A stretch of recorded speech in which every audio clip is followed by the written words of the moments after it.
The Baltimore Ravens are the best team in the NFL, and at this point in the season, I'm not sure that it's close. Lamar Jackson is the favorite for MVP. Todd Monken has completely changed the offensive scheme and trusted his quarterback to be a distributor. And Mike McDonald has brought the Ravens defense back to dominance. So how did they get here? Eric DeCosta is quite possibly the best general manager or even front office executive in the entire NFL. He's been with the Ravens since 1996, working his way up from player personnel assistant all the way to executive vice president and general manager.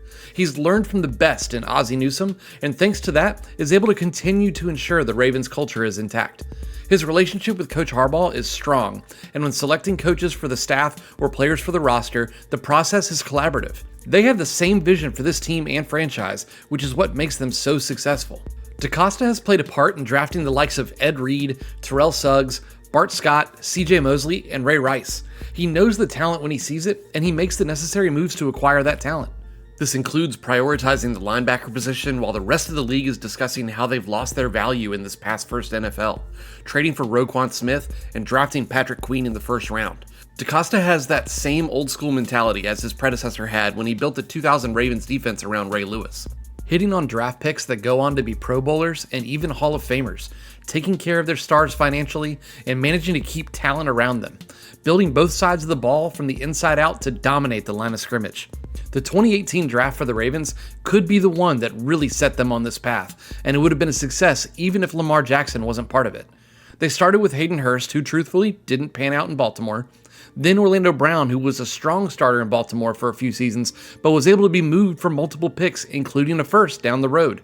Then in the third round, DeCosta doubled down on tight ends by selecting Mark Andrews, who has become a top 3 player at the position. They also walked away with the starter in Bradley Bozeman from the 6th round. But of course, landing one of the best players in the entire league at the most important position doesn't hurt.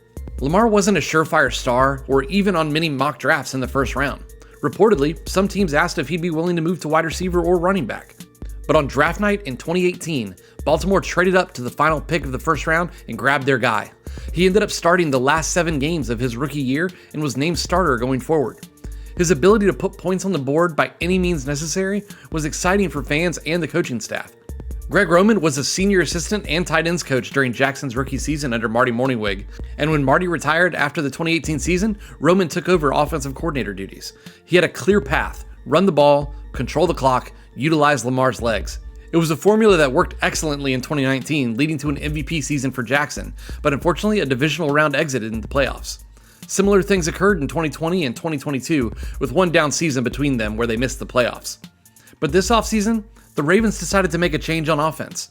They knew they were going to give a big contract to their quarterback, and rumors were that Lamar preferred to have an offensive coordinator that would allow him to throw the ball a lot more.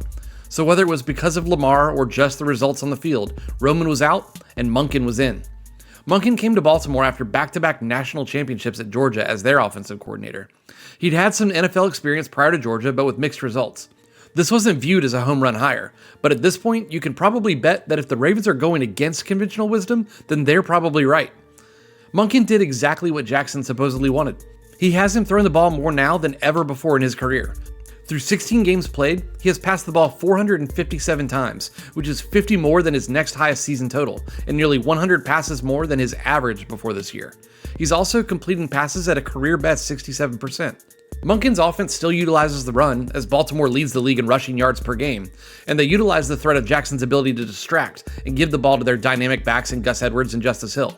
Jackson still runs, but there are far fewer design runs for him, and it's possible that Lamar might still hit 1,000 yards rushing this year, but for the first time in his career, he might hit 4,000 passing yards. The balanced attack makes the entire offense more unpredictable and more difficult to defend for opposing teams. The addition of weapons for Jackson has also made a big difference. They went out and signed veteran wide receiver Odell Beckham Jr. and drafted my favorite wide receiver out of the 2023 draft class in Zay Flowers, who looks like a star in the making. The investment into change in the offense and the trust in the signal caller has given Baltimore the number 2 overall scoring offense in the entire league. But they also have the number 1 scoring defense in the league. This Ravens defense, even while it's the best in the league statistically, seems to be underrated and not talked about enough. Mike McDonald joined the team last season as defensive coordinator, the latest in a long line of successful defensive minds in this organization. He was with Baltimore in various roles from 2014 to 2020, then spent a year with John Harbaugh's brother, Jim, up at the University of Michigan as their defensive coordinator.